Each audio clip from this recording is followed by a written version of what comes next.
สวัสดีครับผมนายละสานนท์พูดพอนะครับรหัสนักศึกษา580402551146คณะเทคโนโลยีสาขาเทคโนโลยีการผลิตเพื่อนนะครับเทคโนโลยีสมัยใหม่ที่ผมสนใจนะครับรถ Google Car นะครับเป็นรถไร้คนขับนะครับ OnStar will now disengage automatic drive. Are you ready? Yes. Imagine being the perfect driver. You never got drowsy, you never took your eyes off the road, you could see 360 degrees around you, and you never got drunk. That's the promise of driverless car technology, and it's closer than you think. We weren't always that close. We've been talking about driverless cars since the 1930s, and back then everyone thought we'd definitely be in driverless cars by the 1960s. Safe distance between cars is maintained by automatic radio control in the world of tomorrow. Well done, Firebird 2. You're now under automatic control. Hands-off steering.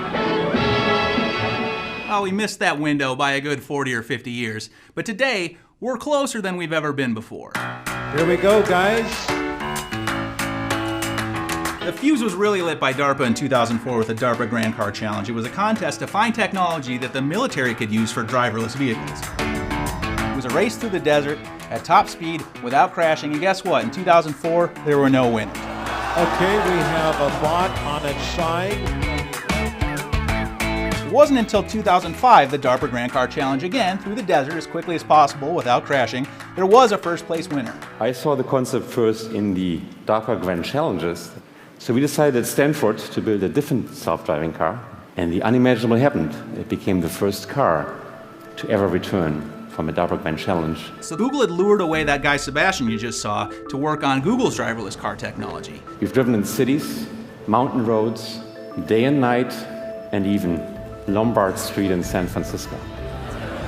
We've driven 140,000 miles. People didn't even notice. As for how Google's driverless car works, it's a mixture of laser sensors, radar, cameras, and GPS. The real secret sauce, though, is the laser sensor on top of the car, which captures a 360-degree image and millions of data points every second.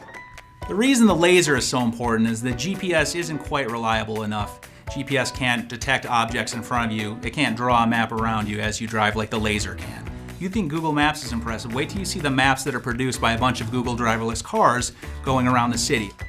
There's also a camera mounted underneath the rearview mirror that leverages image recognition programs to help the car read signs, traffic lights, and other elements in the driving environment. Also to help detect objects are 4 radars, 3 mounted on the front of the car, 1 on the back. Our sensors spot the orange signs and cones early to alert the car of the lane blockage ahead, and we can change lanes safely. There's also an ultrasonic sensor called a position estimator that works along with the GPS to help the car's mapping position. So all this imagery is being captured, all this data is being collected, and that's great, but it means nothing without sophisticated software to make sense of it all.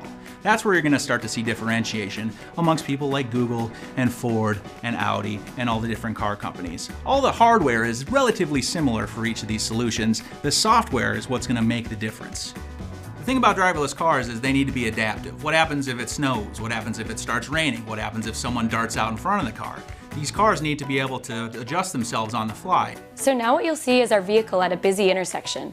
The red and green fences indicate that the car will stop and wait until the path is clear. We even detect the cyclist approaching from behind and wait until they've passed. Whether you know it or not, there's already plenty of driverless car technology all around you. You have cars that can parallel park themselves, cars that'll help you stay in your lane, cars that'll warn you if you're about to hit something, cars that'll actually brake for you if you're about to hit something, and then cars that can actually valet park themselves. Take a company like Vallejo that's working on cars that park themselves. Picture this, you pull up to Costco, you get out of your car, you go right into the store, and the car goes and finds a parking spot in the parking lot. That's the eventual promise. The technology is still in its early stages, but that's coming in the not too distant future. So what's the future of driverless car technology? Will we ever have fully driverless cars? The answer is yes. It's gonna happen.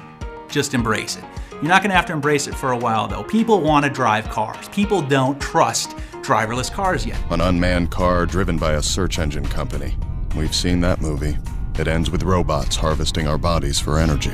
There's a lot of legal issues we got to get through. The first time there's an accident with one of these driverless cars, it's going to cause a whole mess. There's going to be a media firestorm. Politicians are going to get involved. Right now, it is against the law for a vehicle to be on the roadway without a human being driving it. People are going to be saying, what's to be done about these driverless cars? That's why we're easing into it right now. It may not happen overnight, may not happen in a decade, may not happen in 25 years, but we're off to a good start. We just need to get comfortable with it.